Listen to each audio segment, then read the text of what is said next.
I always led by was I wanted to be a true example of what our culture represents. Always had the light eyes and the light skin. I always get the question, are you mixed? Why do I have to be mixed? Our culture is mixed.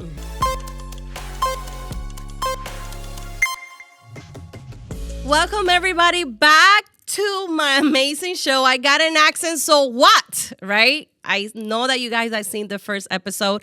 Thank you so much for your love, for everything that you guys been writing to me means the world. But I have somebody very special today with me. And she'll know how special she is because not only she's my first guest, but she's a person that inspired me. And before I get to her resume and her amazing, amazing story, the most amazing about her is that because of her, me and Jeremy are in real estate. So we met her when we purchased our first home. I was 20 and Jeremy was 21, and she was the salesperson. And she was such a, like, we say in Spanish, cálida, such a fresh, such a kind person that, so explain to me, actually. I think I got ahead of myself because I was supposed to ask you how we met. Right? So actually, I was at Morrison Homes and I was in marketing. And at that time, when they started the Model Center in Hunters Creek, they were realizing really quick that they needed someone who was bilingual. Who would have known, right? So they needed someone who spoke Spanish. They were getting quite a few folks who were needing someone to speak in their language. And so they called me over from marketing office to come over to the sales center. And that's where I met you guys. So I was actually working hand in hand with the sales associate there, Tara Webb, and the rest is history. I will never forget the moment where, well, one, you guys had that nervous energy, that excitement. You guys were always bubbly and coming in and telling me about your cell phone store and all the things. And all I kept thinking was, wow, what a passion and what a great, beautiful couple, to start a new life in a beautiful estate home at that time, And so I was happy to give the time of day. And I remember Jeremy one time coming in and saying, this is pretty fancy. I want to do this. And so anyway, now we know he's definitely doing this. Absolutely. Yes, for and sure. And it was a beautiful, because we were so young and we didn't know what to do, but you were kind of like that person, like, it's okay what you guys doing, yes.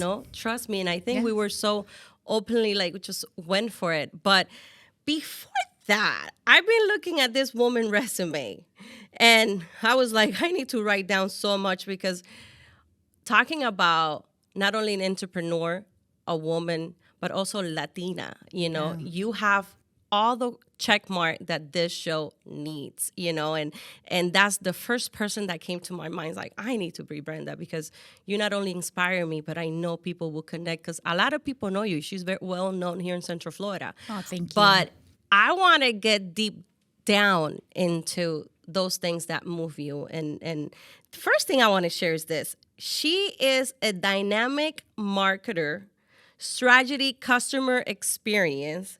She's being a corporate trainer and coach, leadership empowerment, expert in social and business. I'm going to mess that up. Etiquette. You got it. Yay. But right now you're being the CEO and chief of the content for creator for, Orlando Lifestyle South Magazine, which is an amazing spread. It's not only that we're always, when she first brought the project to us, me and Jeremy, we didn't doubt it. And we're like, we want to be part of this. And it's flourished into a beautiful, beautiful masterpiece. But not done. I'm not done yet. She's that, okay? She is a storyteller that I love that about you, journalism.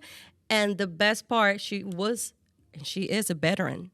So for those woman power. So I saw this and I was like, oh my God, all the boxes of what I wanted to share with so many women that, it's empowering women, entrepreneur, Latina, veteran. I want to know all about that. So I have many questions. But the one that I have is what represents, right, to be a Latina in a workspace? Oh, I love that question. One of the things that I always led by was I wanted to be a true example of what our culture represents. I remember my parents moving here, and at the time, early 80s, we were minority represented. Very, very few of us were from a Hispanic descent. And although you may hear from time to time, I have that accent, right? But living here so many years and have taken English from Puerto Rico, I do, enjoy having very little of an accent. But at the same time, I know that in the business place, we have to be that empowered woman as well as a proud representative of where we come from, because it also represents humility. It represents family. It represents community.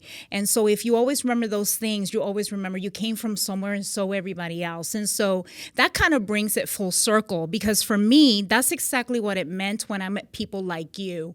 So one of the things that I always lived by was, as a representative of my community, I'm going to live what I preach. So I am not going to prejudge. I'm always going to embrace. I'm always going to love. And I'm going to come from a place that comes from the heart.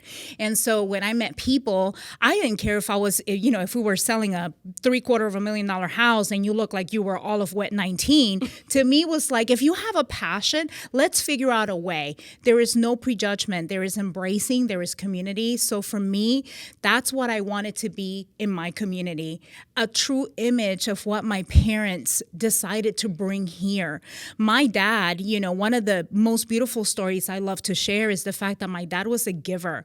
My dad, when we came here, he would figure out a way to give back and figure out where the money came from in any which way. It didn't matter what he did. He started going down 192, and if he would see a store, and if you guys are from this area, there is this huge building that is like an orange. Have you seen that? It's an orange. He went in and he saw that the shelves were all uneven.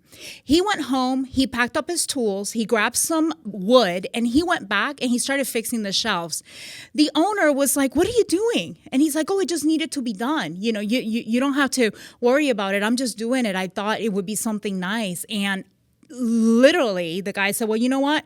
Not only do I want to pay you for this, but I want to pay you for some other stores that I own as well." And that was my dad. He was also one of the first ones that was given a mention and an honor for volunteering 2,000 hours at what used to be Sand Lake Hospital, now Dr. Phillips Hospital. He was a volunteer. He was a giver. And then my mom was known all throughout the community as a fancy and very exotic cake baker.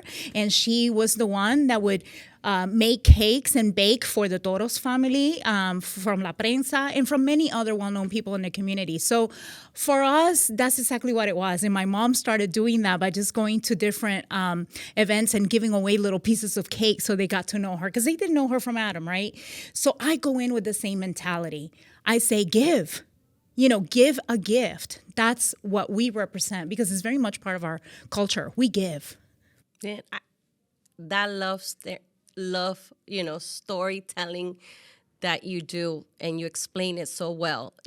I knew I was not going to have any issue with all my questions. I was like, I want to get there. And that exactly that you talk about, embracing our community, yes, and giving to community. It's showing them what our heart is. It's one of the passion that I was like, I need to do this show. I was sharing with my amazing, show that they're like, Gia, what is it? And I was like, listen, for a lot of time, I thought there was something wrong with me, in the sense that I couldn't speak the English perfectly fine. But what you just said, to me, your English is amazing. Her Spanish is even better. Her Spanish is so proper. That's why I was like, I need to get better. But that passion that your parents transfer to you. Yes. The same thing that happened to me is what we're like, we need to give more. We need to give more to my Latino community, From San Juan, Puerto Rico, yes, Brenda Torres, Yeah. I'm so honored and proud to embrace our Latinas, our heritage, that there's so much out there, it's so rich, right?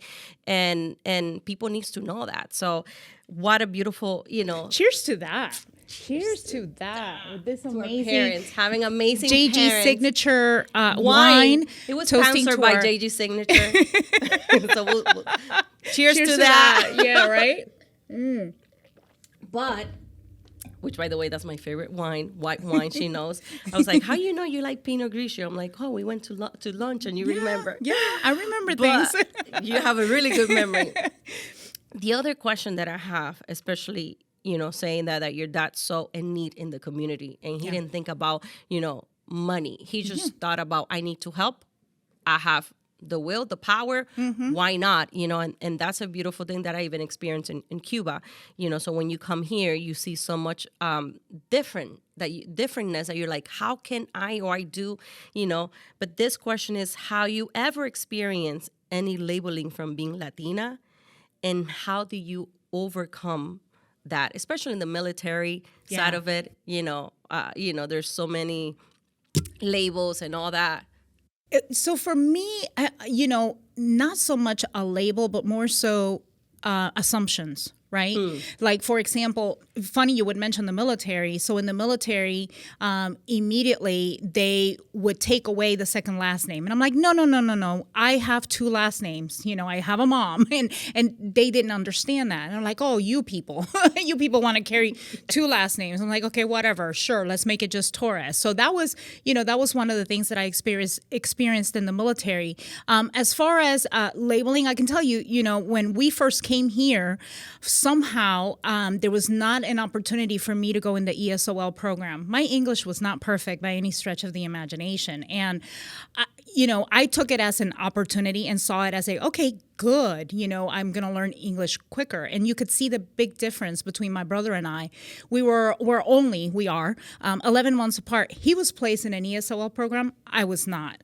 And let me tell you. He has an accent. Oh, yes. He has a very heavy accent, and I do not. So in my school, some of the things, I will never forget this time that I was asking, I was always afraid because I wasn't sure if I should say something just because I wasn't sure if I was going to mention it right. And the one story that I will never forget, if you remember here in schools, everything is done on a separate stack of papers. You know what I'm talking about? So not necessarily notebooks. In Puerto Rico, everything is in a notebook. Loose paper, that's not a thing. And I remember a teacher asking and saying, no, you cannot do this in your notebook. I understood that. And then she said to me, well, just ask someone to give you one. And I turn around and I go, can I please have a sheet of paper? Let me tell you, that was a moment that from that point forward, I was called that head for a long time because they, and it was a joke. People learn my charisma and niceness and friends. So I had friends. They were not mean in any way. But I remember that being a joke that every time they would see me, oh, there goes head, right? Because I didn't say sheet of paper correctly, That would have happened to me. It happens to me all the time. Oh my goodness. Yeah. My husband knows. I asked about this dog type that I wanted. And I go, oh, these dogs don't shed.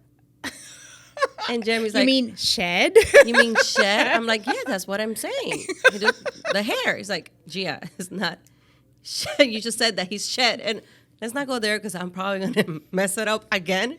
But it's just like that. Yeah. We just learn how to let it go. So it doesn't affect our heart. We're like, well, it is what it is, and we just let it go. But that, again, showed you a fighter spirit in us. Yeah. But you let it slide. Now, here's the interesting thing. So almost a reverse of your question, because I always had the light eyes and the light skin. I always get the question, are you mixed? Why do I have to be mixed? Our culture is mixed. So that was, in a way, for me, profiling in the sense that they expected me to be dark-skinned. They expected me to have dark eyes. They expected me to be more of what they consider to be, again, all education, all assumptions. So it would be almost the reverse. I would get asked all the time, well, are you mixed? And I was like, no, I am not. I am truly 100% Puerto Rican. So if we were to look at any labeling, that would be the one question that I would get all the time. Yeah. Just because they're not used to it. And it's lack of acknowledgement, lack of education of what it is.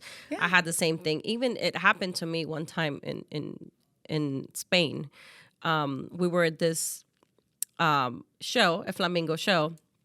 I was so upset because it was the four of us, and the server comes and he said, "Oh, where you guys from?"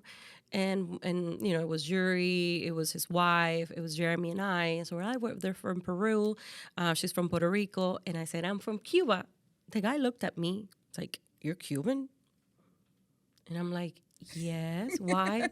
Do you expect Cuban to have light eyes and lighter skin?" "Well, this is your real mulata, which is mixed." Yeah. "And all Cubans don't have light eyes and blonde hair and all that. That's a mixture." Yeah.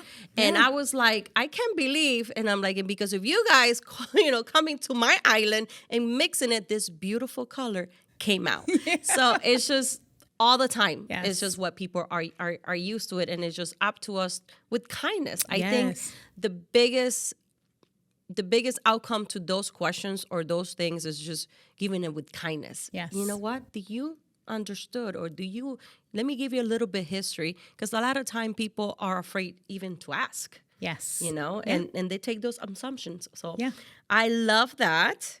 Now, the other question that I have is, and especially seeing your resume, I was like, which way should I go? Should I go through here? But I kind of have an idea, but I truly want to hear from you. What has been the most satisfying part of your whole entire career? The most satisfying part of my career has been developing other people. That to me, I see them today. And I think, you're an effective leader and that you have impacted in a very positive way other people enough that they care to invite you to their most precious, special, and private moments and stay in touch with you and update you and come back to you for those hard life questions and decisions. When you have, and it doesn't have to be, I want to, stress a point. It doesn't have to be a lot of people. All it takes is one. And if you made an impact on at least one life, and I'm telling you, when I'm talking and I am saying what I'm saying, I do have a name. And I know if he's listening, he knows. And I do have a name and a face in mind. So my thoughts come with a precious being that he's my son, and he tells me that, and he tells other people that, and he's one of a couple others. Because it's so special. It doesn't have to be in numbers, but if just one person that you care enough about, that you take the time to say things that will change their life or impact their life, or a promise of, hey, I am there for you, and they take it, then you've done something special. You've met your goals, right? So that's on a very personal yet career level. I have been able, this particular person, I was able to see bring in, he was in the military, and bring in when, he had certain doubts as where he wanted to be in life, and took him through several promotions and kept praising him and letting him know, are you kidding me? You are this big. And one day I'm going to make sure you see you are this big. And he is. And he has been able to fast forward in life so beautifully. That has been a blessing to watch. And today he's married and thriving and such a successful being that to me, it's one of my most successful moments and enrichment moments. I feel fulfilled just from that moment alone. But there is a couple other people. I have been known for a couple of my associates get in trouble, and I'll go and visit you where you are, if you know what I'm talking about. You're behind. Because I care. So I care enough about people to let them know this is not the end. We can move forward and move through this, and I've been able to see that. On a development level, for me, has been understanding that there is always learning opportunities and we don't know it all. And so learning should always be at the forefront, and bringing other people to learn with you and continue to grow and move forward. There is not a time, at least for me, where I feel like, okay, this is it. I have a magazine, I'm done. No, I'm always thinking of the next best thing. And if I can grow and bring other people into that, oh my God, even better, right? So that for me, right now, seeing where we have been through COVID and all of the changes in the industry. I came from hospitality, and being able to say, oh, forget that, let's just create something of my own and kind of take all the passions and put them together into a project. My passion, my fulfillment, the thing I'm happiest about, my happiest place is creative. If I can create anything to make other people look great and empower them, that to me, I'm done. So that's where I feel the most fulfillment and the most success. That's where you are right now. Yeah. Creating. I am there right now. And so I see, and we're talking from the fine-tuned administrative graphic artistry, right, all the way to the telling the story. If you can't tell, storytelling for me came from a very deep place. Mm-hmm. My dad taught us that not every question has a yes and no or a black or white. He always said that the better stories are told through adjectives and just having full sentences. And so that man, I'm telling you, he gave me so many like one-liners, and I'm like, really, dude? And I miss him so much.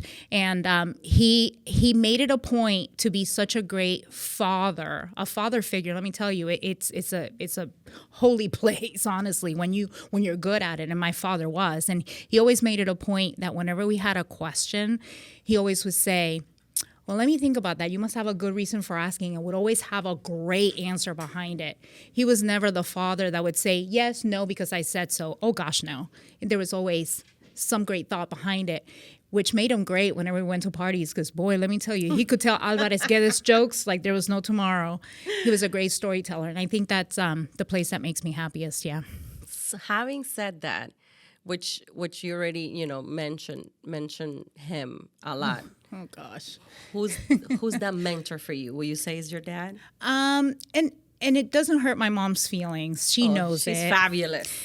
She is in her own right. They're so totally different. But my mother knows. My dad was always the one that I was there for him and he was there for me. And so his departure was just way too premature. With that said, though, my dad always made it a point to instill in everyone and showed it through his own actions that live life to the fullest. I mean, my dad traveled countries. He lived his life. He just would have lived his life a lot longer. Mm-hmm. But he was definitely one that, he had so many great one-liners. He was the one that, one story that you guys may not know, mm-hmm. He said, you got to work hard and it doesn't matter what time and you just got to do what you got to do. And at the age of 13, very ripe age, he went to Orlando Sentinel and said, you know what, I want my own route.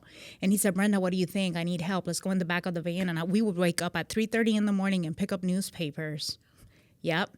And I was in middle school at the time, and middle school didn't start until 9:30. Mm-hmm. So I would help him with his route. I would be in the back because we would pick up all of the newspapers in sections. So you had sports, local and state. Remember that? Yes. And then you had money. And so I had to stuff them because they had to be all stuffed in one. And Sundays was brutal because you got all of the flyers from Publix, Kmart, and everybody else. Mm-hmm. And it was brutal. They were this big. But I would be the kid out of my 4 siblings. I would be the kid that would be with daddy in the back of the van, stuffing newspapers and delivering from about 3:30 until about 7:30 in the morning every day. Wow. And that's the connection of every hard work. Day. Yes. And so he always said, this is what you got to put in. And so that's also, oh my gosh, this is what happens. We get on a tangent. Yes. But on a side note, crazy enough, let me tell you, my dad has so much vision. This is exactly what happened. We're doing our route, and all of a sudden, one day, I pick up the local and state, and it says, mall-like high school coming to town, Dr. Phillips High School. Mm-hmm. We lived at that time on the south side of town, and I looked at my dad because it also said it was going to be a performing arts school. And one thing, again, that I loved and I lived through was exactly that. I had been involved in speech and in theater in my middle school, and I said, oh, my God, Dad, I want to go here. And he looked at me, and he goes, well, you know how schools are here. And at that time, it was very strict. There was no magnet. There was none of that where you could live in one side and go to another school. And he said, it is zoned for Dr. Phillips. We don't live in that area. But again, this is what I'm talking about, vision. My dad was so hardcore that he actually went around Apopka Island Road and all of Dr. Phillips to try to figure out how he could make this dream happen. Oh my God. You know how it happened? He actually found a developer sign with a guy inside hammering away, and he inquired, and the guy said, "This house will be sold when I am finished for this much." And my dad said, "I can't afford that, but I can afford my time and my talent. If I help you build this house, will you discount it for me so I can afford it?" And that's how we ended up with the property on Apopka Island that you guys know, that now is worth close to $1 million. So that was my dad. My dad didn't take no for an answer, and he would put his hands to work. And so a lot of the work inside the house was my dad's doing. What an incredible story. Yeah. Talking about storytelling, that's why I love that, because everything has a story, and that is so important, that your father not only had the vision, but he knew he needed to impart to the next generation. Yes. He knew whether it was your siblings or you, and what an amazing way that you picked all of it. And actually, we were talking about it right before the show started. I'm like, you're so much like your father in that vision part, so, collected, because your mommy, she's so full of life. Her mom is the most sassy person ever. She's amazing. We love her. But talking about the hard working, about I need to make a difference. What do I have? I have my hands. What can I offer? I have this. Yeah. And there's so many excuses that we can give. And there's so many excuses I could have done coming to this country. I'm a minority. We came in Iraq. We came those, I don't know the English, but I knew, and I know your father felt the same way. Nobody's going to do this for us. Right. We have to put ourselves in the map. Yep. We want to do things with, and that's what you're telling me is excellence. Yeah. To work with excellence. And listen, now I understand, and I've never, from all the career that you've been, which ever since I met you, that I was 20, and now I already told you guys my age, and I'm not repeating it. So you have to watch the first episode to find out. But it's been a while, and I've seen all your career. I have never seen you so full of life. And that's when I knew, I'm like, she's a storyteller, and your story needs to be heard. It needs to be, it needs to be published to the world, because there's so many little girls and young women that they think that their life is done out there, whether they're single mom, whether they have, a challenge, because life, it's all full of challenges. It's just how we see that. Yes. And this last question that I have for you, it's so funny because you inspire that on me. So, and I want to use this question in my whole entire thematic or outcome, however you say that. And this question, you asked me a question a month ago, because you're featuring me in the magazine next month, which is for women, right? Mm-hmm. And you asked me a question, and you say, Gea, I need 300 questions of what will you say to the younger... 300 words. 300 words. Yeah. So I no question, sorry. You see? 300 words. What will you tell that younger Gea? Ooh. So that's why I want to ask you now, and I want to put you in that hot seat. What will you tell that younger, full of life, passionate, hard worker, young Brenda? Oh my God, that is such a great question. And ever since reading, let me tell you what, you guys put me to tears. I had the request from a couple of you. I really wanted to do something special in the feature, of kind of looking back. And one thing that was in common so 3 women are featured, and the one thing that was loudly common was God, right? Faith. Mm-hmm. And so the one thing that I would tell my younger self is that not give so much thought to what people would think. And this comes from a place, so, oh my gosh, Mom, you're going to kill me. This comes from a place that for a long time, and I cared so much about both my parents' beliefs. My mom was a devout Catholic, and my dad was, more of the Pentecostal beliefs, and, participant in the church, in the choir, and all of those things. And I just, for a while, I would go to both, right? And I cared so much. And I think that going back, I would just care about Jesus, period. and not care so much about, oh my goodness, is there separation? I think that just the word faith, that is just strong enough to carry people through. And, there was many times even in career that I would take to heart so many little minute things that today you look back and they're just so unimportant. And so I would just say, you know what? Wake up the next day and always think it's a clean slate. And I think that throughout every stage, we take so much from the last stage into the next stage. And I would say, do that, but only take the wisdom, only take the positive, only take the good. Because after all, when you look back, all of the stuff that you so worried about was not a big deal at all. It really wasn't. And I would probably have one more or earlier. My son has been such a huge blessing and inspiration for me.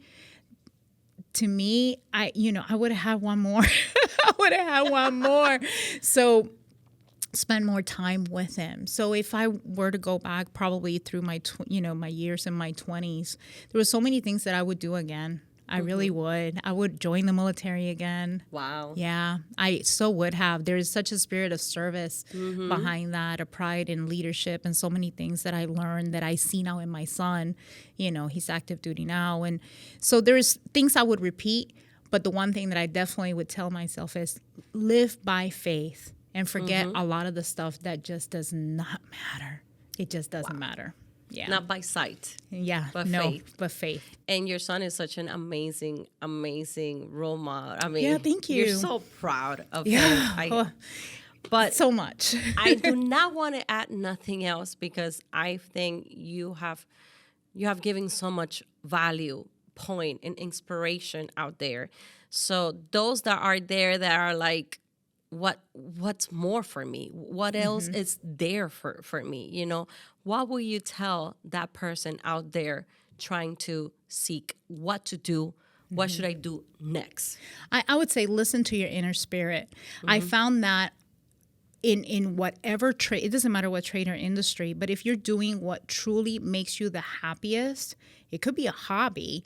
You won't believe what that translates into greatness, because when you're coming from a place that every day is spent doing what you love, it doesn't feel like you're working anyway. And so if you can truly have a passion behind what you love to do best, then you can have a career in anything. So truly listen to that. And the other thing that I would say too, that I know has been very vital for me, remember when I said that one of the things that I feel was the biggest fulfillment was bringing other people up. Don't forget other people. One of the things that teaches you the most and one of the things that makes you even greater is the fact that you don't do this alone. We're placed in a world that there is so much already going on that may not be to the best of caliber. Why not you be the change or the impact maker for someone else that, trust me when I tell you, because this happened to me, it pays back.